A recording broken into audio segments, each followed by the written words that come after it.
Enforcement agents. It's to do with a High Court order. They work for the High Court.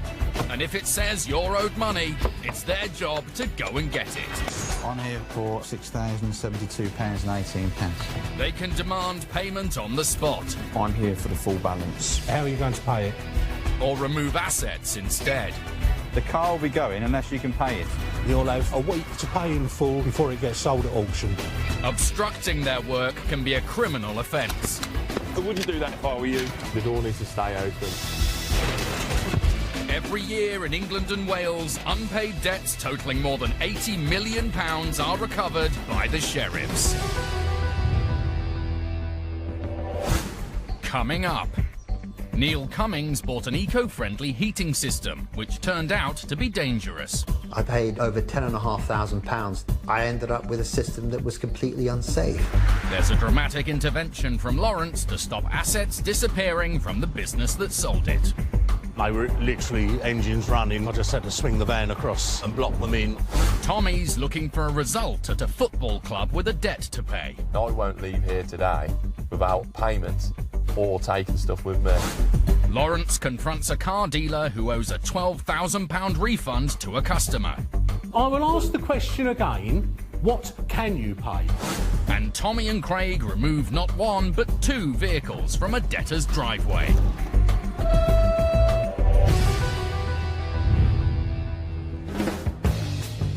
It's 8 o'clock in the morning, and enforcement agent Lawrence Grix is already on the road. He's heading into Surrey for an unpaid debt owed by a business specialising in eco-friendly heating systems. We're down near Guildford today, just coming into a place called Gomshall.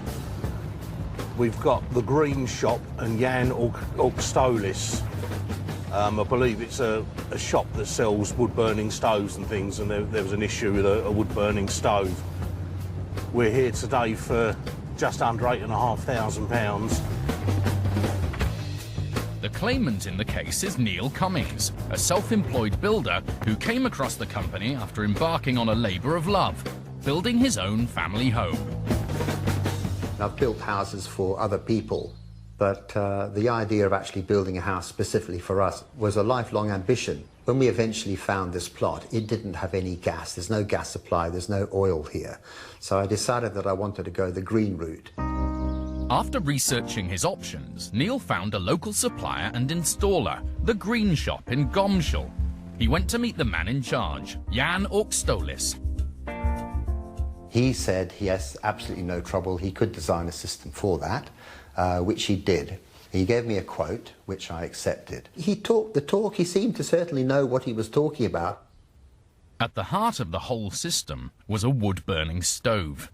And initially, Neil was very pleased with the installation.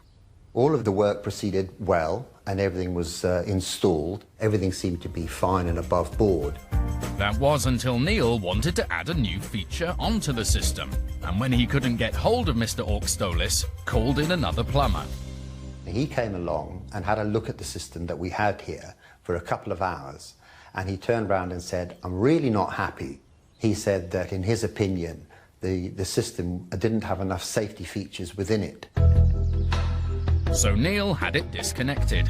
When he contacted the manufacturer of one of the other main components in his heating system, not only did they confirm what the plumber was saying, they also forwarded an email they'd sent to Mr. Orkstolis.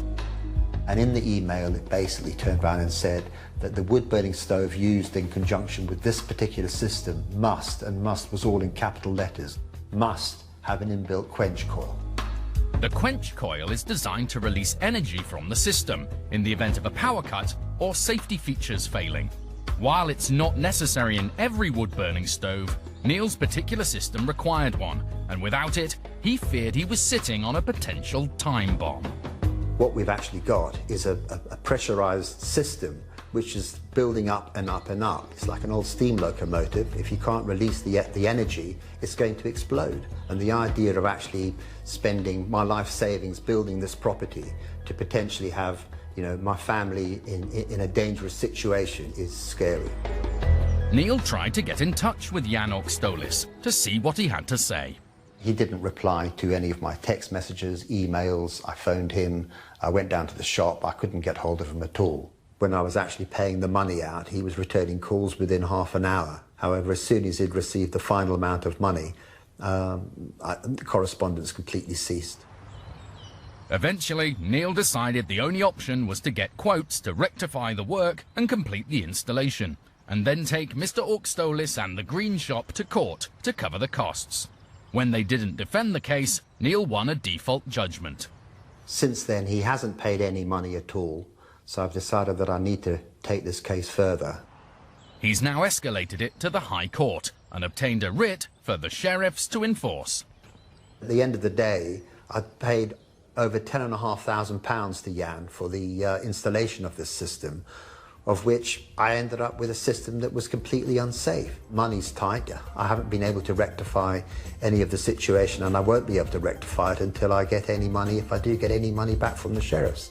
So hopefully, in their hands, we'll see what they can do.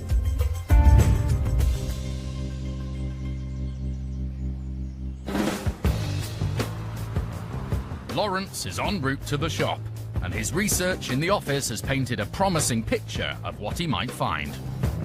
It looks quite a reasonably large premises when you look at it on Google, with a car park to the rear, so yeah, hopefully they'll have assets there. There is money in wood-burning stoves. But Lawrence is foreseeing a potential pitfall. Mr. Cummings has obtained his writ in the name of the boss personally and the Green Shop, which is just a trading name and so not a legal entity. Success this morning may boil down to how exactly the business has been set up. It is actually dependent really on whether Mr. Orkstolis owns any of the assets, or if there's a company trading there. Lawrence arrives at the Green Shop just as some workers are about to get into their vans. I'm gonna have to try and catch this fella here, I think. So there's no hanging about. Morning, gents. I'm looking for Jan Orkstolis. Is that you at all? No. Is he here? Mr. Orkstolis here? Can you turn the cameras off, please? Our cameraman retreats to the road, while Lawrence tries to find out where Mr. Orkstolis is. But the workers here appear to be installers or engineers. They're keen to get off to their first job of the day and don't want to wait. When they start preparing to leave, Lawrence swings into action, repositioning his van and blocking the entire entrance to the car park. Normally I would have tried to take the time to clamp them, but where I was on my own and they were literally engines running, about to dash out the car park, I just had to swing the van across and block them in. Sorry to have to do this to you guys. I fully appreciate that you're only just trying to earn a living and do your job. But as their vehicles are sign-written and could belong to the debtor, Lawrence can't let them leave until he has answers, which seem to be hard to come by. Mr. Orkstolis isn't here. The guys that are here say they basically run the place. I don't see him very often. They've tried contacting him on the phone. I've tried contacting him on the phone. We've got nowhere at the moment. It just goes straight to voicemail. And the guys that are here now have just asked if I can give them 5 minutes. So I don't know what they're going to try and do, if they're going to try and pay it. The 3 vehicles that I've managed to block in are all clear of finance. If I can't get hold of him and the guys here can't get hold of him, then yeah, I'll basically remove the vehicles. But getting hold of Mr. Orkstolis turns out to be quite simple after all. One man who's here is showing more interest in the case. Mr. Grix, G-R-I-X. And Lawrence puts 2 and 2 together. So, are you Mr. Orkstolis then? It is indeed Mr. Orkstolis, the man who sold Neil his dangerous heating system. Lawrence shows him his writ and explains he's here for £8,440. Mr. Orkstolis tells him nothing here is owned by him, but by his business, which is registered as the Green Shop Gomshall Limited. Lawrence demands proof of ownership, but in the end, he doesn't need to see it. Perhaps mindful of his staff trapped in the car park and unable to get to work, Mr. Orkstolis manages to come up with some money. Lawrence moves his van out of the way and lets them go. That didn't go too badly. The gentleman there actually was Mr. Augstolis, and he's managed to come up with just under £3,500 today, and I've put him on a monthly arrangement of £1,000 a month for the rest. All being well, he should clear his debt in 5 months. He does admit that the limited company owes the money, which is basically why he's paid some money today. The vehicles allegedly belong to the limited company, although that wasn't proven to me, so I was still using them as leverage. But we'll have to see what happens. He may well just stick to his arrangement. Down the road in Sussex, word of the payment has come as a welcome relief to Neil Cummings.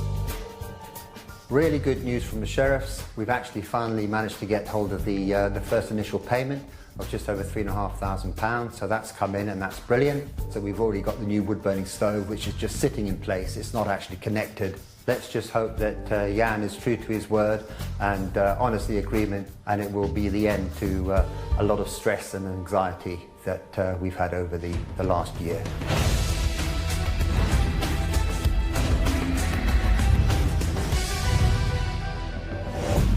Using the county courts to try to recover money you're owed isn't difficult.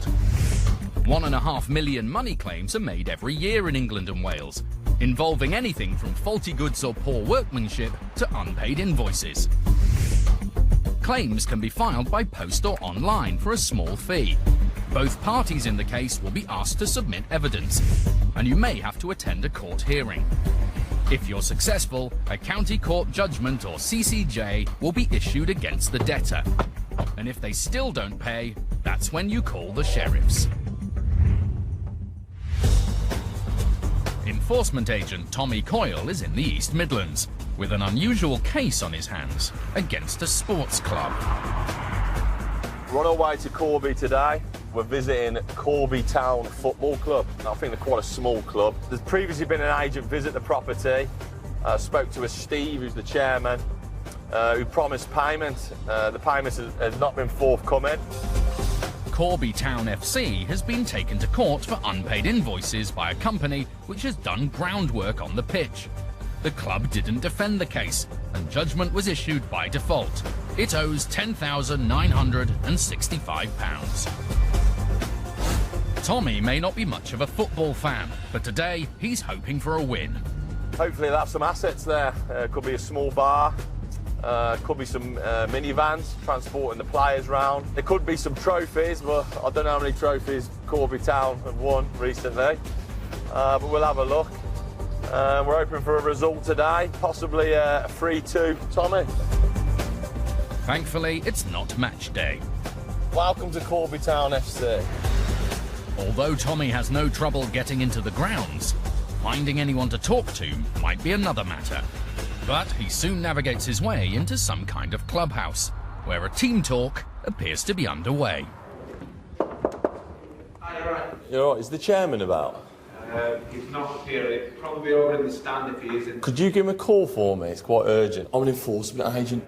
Tommy's stumbled on the club's youth academy, and the man in charge offers to get the chairman on the phone. It's going straight to answer machine, sorry. Is it? I don't know what else I can do. Is there anyone else you can call? Because the problem I have, I'm literally here, I'm going to start listing assets down straight away. Once I've listed everything down, I'll literally be getting contractors in and start removing stuff. Understandably, it's not what the man wants to hear, especially as he says the academy is separate and not part of the club. Stuff like this, the laptop cabinet doesn't belong to Corby Town. You got the paperwork to show that? Not on me. You need to get it. Soon, the academy's finance director is on the phone, telling Tommy he can't touch anything here. Tommy explains the situation. It boils down to we need to see evidence of what belongs to you. So if you want to call the police, and I'll carry on with what I've got to do here, okay? Tommy's presence here is ruffling a few feathers, but he's got a writ to enforce, plain and simple. Yeah. He can just show me the evidence instead of just telling me that I can't do it, because I ain't going to get him nowhere. Right, just start listing everything down. News that an enforcement agent is planning to remove the contents of the clubhouse soon gets through to the right person. You all right? Chairman on the phone. Is this Steve, is it? Steve, yeah. Hello, sir. But club chairman Steve Noble hasn't called up to make a payment. He instead has a different take on events. What you're saying is he's willing to pay all the cost. He's talking about a deal he's come to with the claimant. I appreciate that what you're saying, but unless I'm instructed by a court, I have to carry on with my actions today. All right, speak to you in a bit. Chairman seems to think that he's come to an agreement with the claimant. The claimant was going to pay our costs directly to us, and then they was going to come to an agreement between themselves. I've got no notes of that. And a quick call to Tommy's office suggests that while the claimant may be willing to accept a payment schedule, he wants any such deal to be arranged through the sheriffs. Oh, right. So, okay, so it's not what he said then. In the meantime, Tommy's search for assets continues. In the bar, there's some alcohol. Limited wet stock. And a modest collection of silverware. 3 cups up there, and 1 large one there. So make a note of them. Though the first aid room turns out to be of more interest. Oh, here we go. Resuscitator machine, electronic one. I think you just put the paddles on, start her up, and it saves your life, basically. They're really good bits of kit. Tommy knows how to use one from his days in the Marines. I was a FA2 trained. I could do a bit of first aid, then stop you bleeding out if you got shot. Hopefully, that won't be necessary today. Tommy takes the kit to the van and tries to reach the chairman again to see if he's going to come up with the money. Hello, Mr. Noble. It's the enforcement agent. But it's not the news he wanted. The chairman still wants to come to an arrangement, but without putting any money up front. Without making that payment now, we're not going to be able to facilitate anything other than removing what we can. We won't just come leave a letter and then not return. I'm sent back to enforce it, and I won't leave here today without payment or taking stuff with me.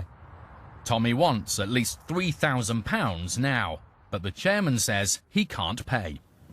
If you're telling me it's impossible to make any kind of payment today, then kind of our conversation's going to come to an end, because I'm just going to have to carry on what I'm going to do here. Mr. Noble, I'll probably be here for the next 3 hours, because I'll get the contractors on their way. If anything does get sorted, let me know, but we're going to carry on what we're going to do here. Right. Not paying anything then. It looks like removal is Tommy's only option, and he takes his search for assets pitch side. 2 goalposts. Which, believe it or not, could be removed, although they're not as useful as what's in the outbuildings. Ah, that's the one. This is exactly what I'm looking for. Something with a bit of monetary value. I'll have the keys as well. But before he can get too carried away, he's interrupted by a groundsman. I'll lock you in a minute. They're not even the clubs. Aren't they? Whose are they? Right. They're yours? Yeah, they're not under the club's name. Nothing under the club's name there. Yeah. See that now. Have you got any evidence that? Who are you? I just look after the pitch, mate. And the groundsman's ownership of the sit-on mower isn't the only third-party claim over the goods here. The man from the academy is back, with proof that it owns the laptops in the clubhouse. 10 laptops and the case. If you print this off, I'm happy, leave all laptops alone. All right. In terms of assets, the football club isn't proving to be rich pickings. Tommy's running out of places to look, and thoughts wander to Sheriff's FC. I'll be a forward.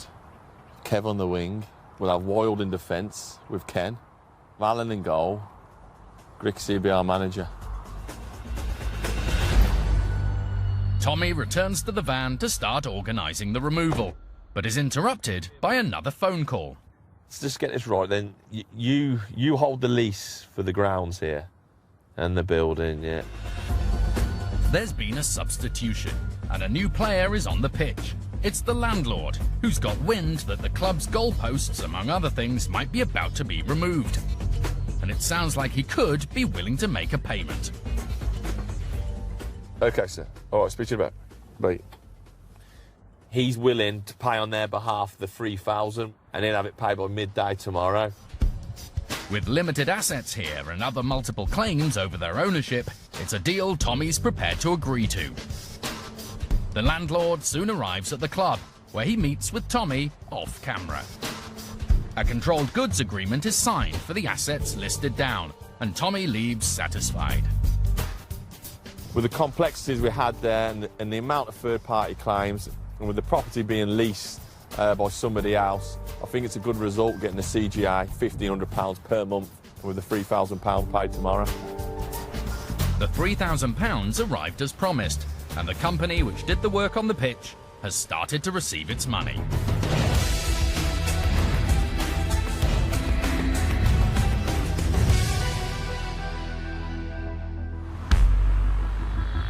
Lawrence and Kev are in Sevenoaks in Kent.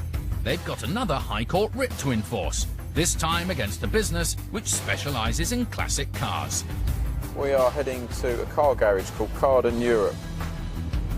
They owe £12,963. This debt's relating to the sale of a Porsche, I believe. The garage they're going to looks well stocked, and the sheriffs are feeling confident. Little do they know that today is not going to go as well as they would hope. The case began when taxi driver Nick Luthwaite from Durham was looking to buy a new car for him and his wife. After saving up some money and taking a loan, they decided to treat themselves to the car of their dreams. It was always my ideal thing to have a Porsche 911, the most iconic car. And when Nick found one on Auto Trader, it seemed to be everything they wanted. A light metallic blue, matching blue leather. It had so many upgrades, it made the car really special. Absolutely perfect for what we were looking for. The car was some distance away in Kent at a dealer's called Carden Europe Limited. But Nick made the trip to have a look and met the company director, Andrew Austin. He seemed very knowledgeable. On his website, he'd been in the trade for 30 years. He explained that he shipped cars all over the world. He was a very convincing man. Nick met the £34,000 asking price with the part exchange of his previous car, a BMW, and £15,000 on top. He then drove away as the proud owner of a Porsche 911. Dream come true. It was an absolute dream come true. But not everything about the car was perfect. After about 100 miles, the clutch started getting slightly heavier, and it was starting to struggle to go into gear. And Nick's wife found it even more difficult. She said it was undrivable for her, and that's when I rang him up and told him straight away, I said, there's something not quite right here. Mr. Austin advised Nick to take it to a specialist who made some repairs. But they also made an alarming discovery. The car was still on a finance agreement, which its previous owner hadn't paid off. That means it was still technically owned by the bank. I don't know how much was owing on the car, but it still had 4.5 years to run. So I'm effectively paying for a car that I don't own. Mr. Austin claimed he'd taken out the finance arrangement himself as the dealer and would soon clear it. But when that didn't happen after a week, Nick lost faith and arranged to return the car and get his old one back. I took the car to a local vaulting place. I got the car cleaned, immaculate, and I presented that car back to him in a better way than what I got it. He looked round the car and he says, I'll give you £12,500.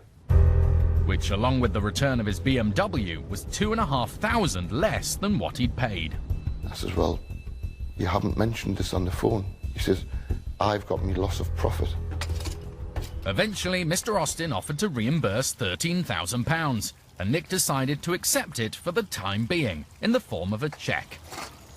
I thought, I'll take his cheque for the £13,000, then I'll take him to the small claims court for the £2,000.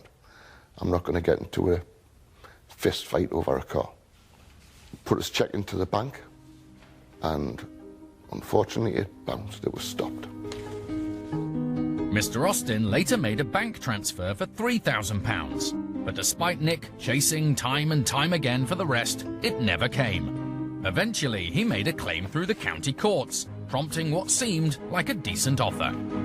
He would be happy to settle out of court at £11,400, which would be paid within a month. He still never paid it. So Nick resumed the court action, and this time the case was heard. The judge ruled against Carden Europe in favour of Nick's wife, Nicola, as the purchase was originally made from her bank account. But that judgment hasn't been paid either. was savings and a loan. Went to buy that car, £15,000, an awful lot of money. And he's sitting with me money and I'm sitting with a bank loan. Now the Luthwaites have taken the next logical step. So we've involved the sheriffs, and basically they're probably the last hope to get any money.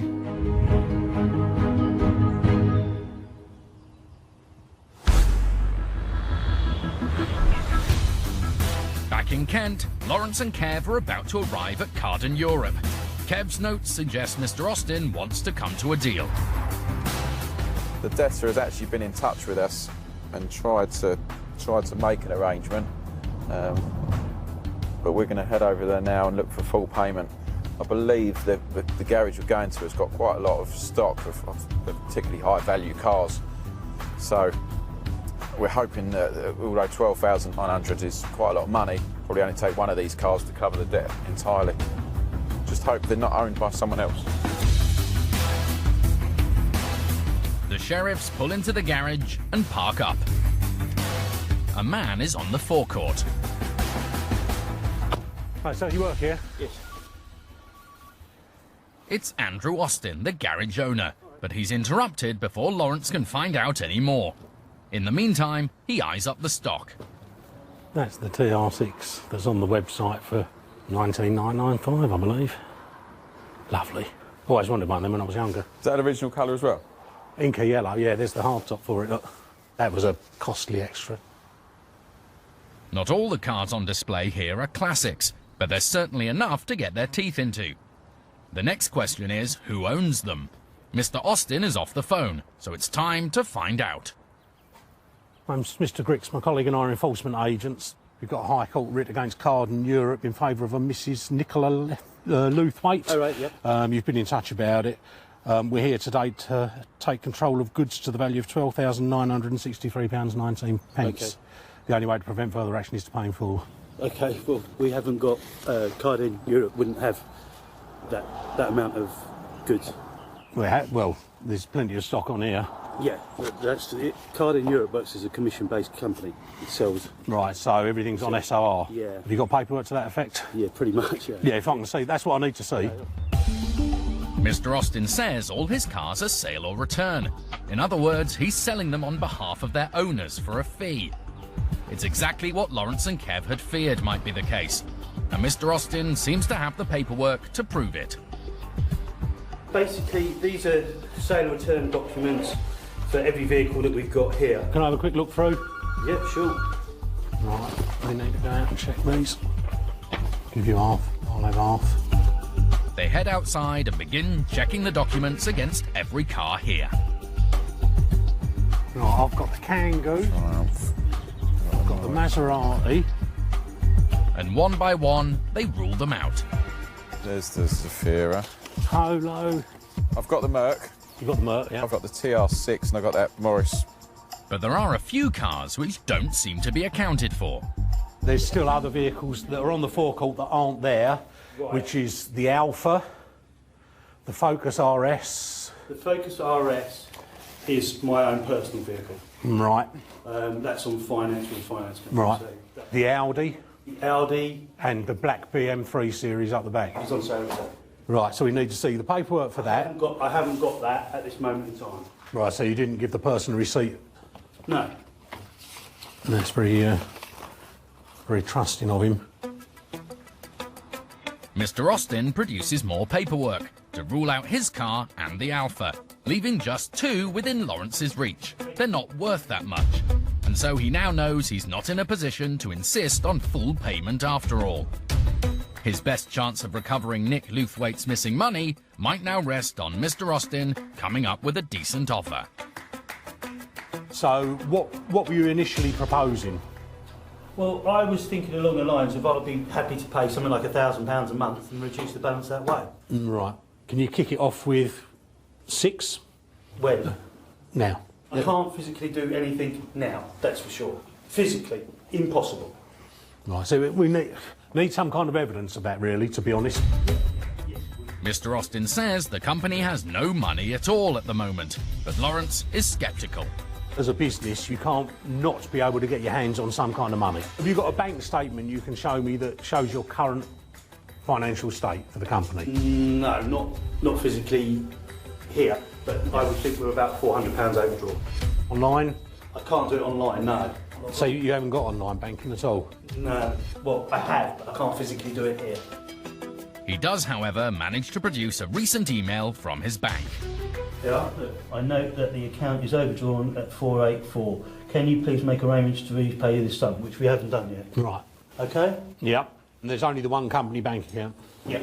Whilst I'm not disputing what you're saying, it just seems unfathomable to me, to be honest, that you've got these vehicles on sale or return, so you haven't had to buy them, you just get a bit when you sell it. So why has the company got no money? Well, we've paid our bills and we've kept up to date. But with absolutely nothing on the table, Lawrence is running out of options. We need something today to get the ball rolling. Otherwise, you know, low value that it is, I'll be obliged to take the Audi because there's no evidence, obviously, that is on sale or return, and the BM. It's a situation they'd rather avoid, especially as there's a strong possibility that they do belong to customers. As the two cars are the only leverage the sheriffs have to squeeze any payment out of Mr. Austin, Lawrence calls his office to organise a tow truck. All right. Can you give Rob a buzz and see what removal trucks he's got available? Cheers. Bye. But rather than coming up with the money, Mr. Austin, who's been working away at his computer, produces a sale or return document for one of the vehicles. It's not on headed paper. Yeah. That's the only problem. Yeah. Well, not quite. It's not the lack of headed paper, it's the lack of signature or anything. But 10 minutes later, that is also rectified. Mr. Austin pops into the back and returns with signed SOR agreements for both cars. Lawrence can't quite understand it. Right, but you didn't have them just now, so how have you got signed copies? I've got them sent through. From where? From my accountswoman. And she's filed and printed them. They just printed through. Sorry, they've come through from your accountswoman? Yes. She does it from a remote access. Mr. Austin is saying the woman who does his accounts has just sent the documents remotely to his printer. Lawrence doesn't believe him. I believe you've just written these up yourself and signed them yourself. So I'll just leave the trucks on their way. At this point, Mr. Austin says he needs to go and get a car MOT'd and starts to leave. Right, I've got to go. OK then, sir. I can't leave you in here. You can't throw us out either. Oh. All right, look, what can I give you in the form of money? You've just said you could... No. For me personally, what... You said you couldn't do anything. I will ask the question again, which I've asked you repeatedly since I've been here. What can you pay? Can I give you 500 quid? No, it's not enough. Well, there you go. That's my personal accounts with 663 in it. I can do you £500 now, and then we can sort out the terms of the rest of the deal. After seeing a near-empty bank account and faced with the choice of either £500 or removing some low-value cars which probably don't belong to him anyway, Lawrence has finally pushed it as far as he can. He takes the £500 and gets Mr. Austin to sign up to a repayment plan for £1,000 a month. That's your receipt and your card. So you've paid £500 today. Yep. You've got to pay £1,000 a month. Yep. If you fail to stick to the arrangement, we'll come back and take whatever cars are available at the time. Yeah, sure. It's not the outcome they wanted, but it's all they could do. Unfortunately, Carden itself, even though it looks good on paper, doesn't appear to really have any assets. Basically, every vehicle's on sale or return. So Mr. Austin paid £500 out of his own account, basically just to get rid of us. And I've signed him up to £1,000 a month, which, given that there isn't actually any leverage, I don't think that was a bad result. But, you know, we pushed as hard as we could. Hopefully it will stick to it. Mr. Austin told us that the finance on the Porsche was taken out by his company and would have been cleared if the Luthwaites hadn't returned the car. He says he deducted money from the refund to cover his costs, including extra mileage on the car and a screw in one of the tyres. He says he only stopped the check after the Luthwaits threatened further legal action. And he says the company tries to act fairly at all times. If you've won a county court judgment and haven't been paid, for £66 you can get the case transferred up to the High Court, which will issue a writ for enforcement by the sheriffs. My job is to collect in full or remove goods. They've got special powers of entry. We don't have to take any notice of your security protocol, I'm afraid. And there's no limit on the size of the debts they can pursue. £1.6 million. If they're successful, they'll recover your money and costs from the debtor. You got the cash now then? As well as their own fees, which are set by the government. She's paid, the judgment is settled. Thank you very much. If the sheriffs can't get your money, they'll ask you to pay a fee of £75 plus VAT. In the Midlands, Tommy is back on the road in pursuit of another unpaid debt. This time he's got his trusted partner Craig Wild with him, and they're about to visit a man who owes a substantial sum of money. So we're in the suburbs of Birmingham again today. We're off to go and see Mr. Kev Doyley. Mr. Doyley was taken to court by another man several months ago. He didn't defend the case, and judgment was issued against him by default. He now owes £7,381. The sheriffs have been trying to contact Mr. Doyley, but with no success. We've been there numerous times before, had no response at all to our letters. However, there's a number of vehicles in our guy's name, so the intention is today to go and remove them if he's not going to pay the bill or play ball with us.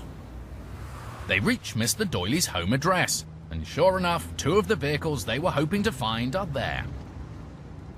Yeah, so that van, which has got £4 worth of value. There's a Volkswagen van. That's free of finance. So you need to get a clamp on that. And also the CA61 on the drive, yeah? And a Vauxhall hatchback. That's £3,200, that car. The sheriffs get straight to work. Tommy clamps the van, while Craig tries the door. As usual, there's no answer. Gotta be someone here, isn't there? Oh, there's all these cars here. The main rubbish bin's completely empty. Post is still in the door. Got a phone number. Try ringing him. He does, but it goes straight to answer phone. Hello, this is a message for Mr. Kev Doyley. I need you to contact me as soon as possible, Mr. Doyley. Thank you. Let's order the truck. That's all we can do. That's all we can do, isn't it? With Mr. Doyley owing upwards of £7,000, both vehicles will need to be removed to cover the debt. But without keys for the car on the drive and another car blocking access for the tow truck, it's not clear if it's going to be possible. That's going to be a bit of a nightmare getting through there, isn't it? No, it's going to on be a flatbed. More than a nightmare. Tommy's sceptical, but ever the optimist, Craig presses ahead and books in the removal of both vehicles. If they can get here for about 1:45, it'll be fine. It's done. Sending 2 vehicles. You're not going to get that out, mate. Well, if they can't, they can't. Let them try first. They're the experts, aren't they? I think it's going to cause us a right headache.